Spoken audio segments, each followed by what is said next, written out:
First செய்ய வேண்டியது நிறைய தண்ணீர் குடிக்கணும். ஒரு நாளைக்கு நல்லா 3.5-4 லிட்டர் தண்ணீர் குடிக்கணும். கிழங்குகளை தவிர்த்துடணும். முழுமையாக கிழங்குன்னா தரைக்கடியில் விளையக்கூடிய உருளைக்கிழங்காக இருக்கட்டும், கருணக்கிழங்காக இருக்கட்டும், பீட்ரூட்டாக இருக்கட்டும், இது எல்லாம் நம்ம அவாய்ட் பண்ணிடணும். நிறைய நார் உள்ள உணவுகளை எடுத்துக்கொள்ளும். நார் உள்ள உணவு என்னெல்லாம் இருக்குது? கீரைகள். எல்லா கீரைகள்லையும் நார் அதிகமாக இருக்குது.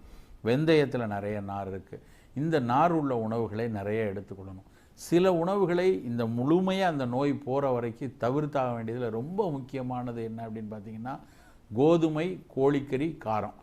இந்த மூணையும் இந்த நோய் முழுமையாக நமக்கு குணமாகிற வரைக்கும் அவாய்ட் பண்ணிடணும். கோதுமை தான் நல்லதாச்சே, கோதுமை எல்லாரும் சக்கரை வியாதியெல்லாம் எல்லாரும் ராத்திரி கோதுமை தான் சாப்பிட்றோமே அப்படின்னு சிலர் கேட்கலாம். கோதுமை உடல் சூடை அதிகரிக்கக்கூடியது. குறிப்பாக மூலச்சூடை அதிகரிக்கிற ஒரு தன்மை இருக்குது. அப்படி இருக்கும்போது கோதுமையில் செய்த ஒரு சப்பாத்தியோ, கோதுமை மாவு தோசையோ, பரோட்டாவோ, மைதாவில், அதுவும் குறிப்பாக கோதுமை பட்டை தீட்டி எடுத்த மைதாவில் செய்த உணவுகளை முழுமையாக அவாய்ட் பண்ணிடணும். அடுத்து ரெண்டாவது என்ன பண்ணணும் அப்படின்னா கோழிக்கறி, எந்த விதமான கோழியில் செய்யக்கூடிய எல்லா உணவுகளையும் தவிர்த்திடணும். பழங்களை நிறைய எடுத்துக்கொள்ளணும். எல்லா பழங்களுமே நல்லது. ரொம்ப சூட தரக்கூடிய பப்பாளியை அதிக அளவில் எடுக்க வேண்டாம், கொஞ்சமாக எடுக்கலாம். பப்பாளி, தர்பூசணி, கொய்யாப்பழம், குறிப்பாக வாழைப்பழம் நல்லது. எல்லோரும் அந்த வாழைப்பழம் அப்படின்னோடனே நிறைய பேர் பழக்கமே ராத்திரி படுக்கும்போது ஒரு வாழைப்பழம் சாப்பிடுவாங்க.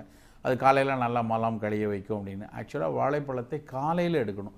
பல் துலக்கின உடனே மார்னிங்கில் ரெகுலராக வாழைப்பழம் எடுத்துக்கிற ஒரு பழக்கம் வச்சோன்னா நல்லா மலம் கழிகிற தன்மை, எளிதாக மலம் தெளிகிற தன்மை நல்லா கிடைக்கும்.